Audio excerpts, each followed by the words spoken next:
We finally have a name for Valorant's new map, Abyss. It was actually right under our noses the whole time, coded in these symbols on the startup screen. Some people had already speculated that this translated to Abyss, which we now know is what the map is actually going to be called via this Valorant Leaks Twitter account. There's a fair bit of lore that we already have in game regarding where and what this map is actually going to be though. I made a video previously on some of this stuff, but we've learned even more since then, so in this video I'll be recapping that, plus the latest information we've gotten again in the last month or so.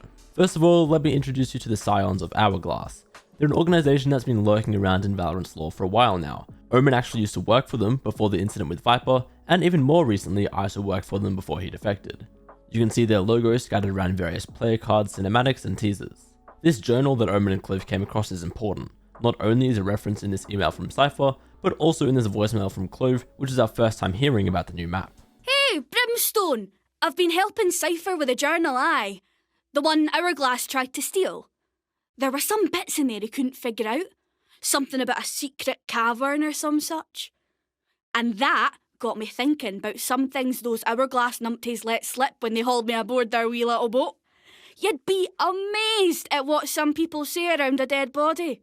Yapping on and on about bringing the journal back to its rightful place in the Elder Grotto. You see where I'm going with this? The journal's talking about an Hourglass base. A special one too. Sai's getting the ship's navigation logs. We'll suss it out. Just you wait. So the journal talks about a secret cavern, and the Hourglass operatives mentioned an Elder Grotto. Clove believes this cavern is an important base for Hourglass, and then we learned that Cypher is preparing to find this base. In the very next patch after that voicemail, we got an email from Clove now, confirming that they found the coordinates and it is amongst a group of islands in a cold climate. There's also this player card from the previous battle pass as a teaser for Abyss. In it we can see Sage descending into an underground area of some kind. Since we once again see the symbol for Hourglass, this is probably the base that they're talking about, and another look at the map itself. Sage seems to be on a rope or maybe even a zipline there, so I wonder if ziplines and verticality will play a heavy role in this map similar to Icebox. It was also around this time the most recent art released and we got this picture. Again, another look at our new map, and while we don't really see the layout itself, it sets the scene a lot more and confirms this whole underground cave theme that we've got going here. In this image were some symbols on the side, which could actually be translated to Abyss over a month ago. Credit to Strawberry79 on Twitter for that find. They do a lot of work looking into Valorant's lore and things like that, so I highly recommend giving them a follow if that's something that you're interested in. There have been 2 more voicemails that go deeper into the Scions of Hourglass stuff, which I want to briefly talk about now, but if you just care about the map itself, you can skip to the time on screen. The first voicemail was in patch 8.9 from Harbour and Astra.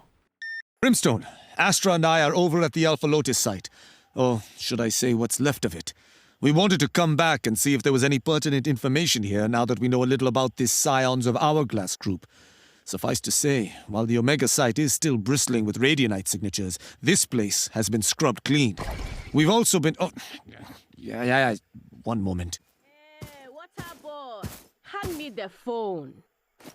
Brim, Harbour gave you the deets, Look, Hourglass kills scientists instead of kidnapping them.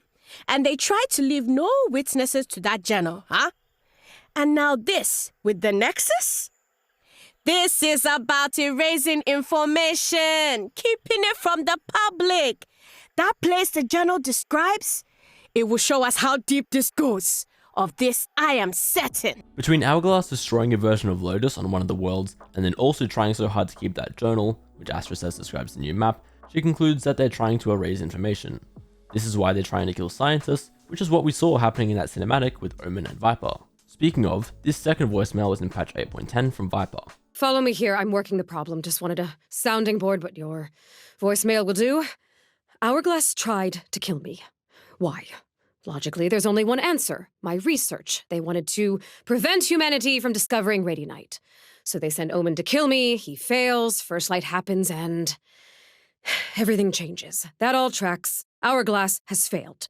But they keep working. They send operatives around the world to recover radionite artifacts. Why? What are they still hiding? There must be something, Brimstone. There has to be more, for Omen's sake. For mine. Call me back. So that's a rundown on what Hourglass tried to do to Viper and what they've been up to since.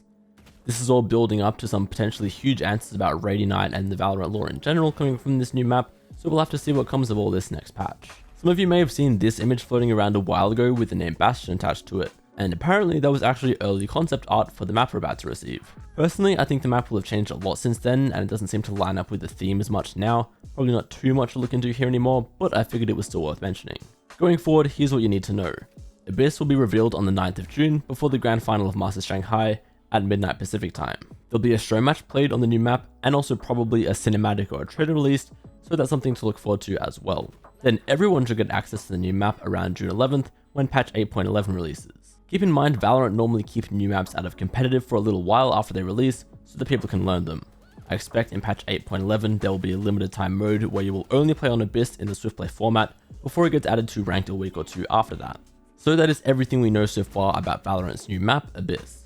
Personally, I'm really excited for this whole cave or underground theme, and I think the lore build up has been pretty interesting to follow too. But I'd love to hear your guys' thoughts or even predictions about the new map as well, so let me know in the comments.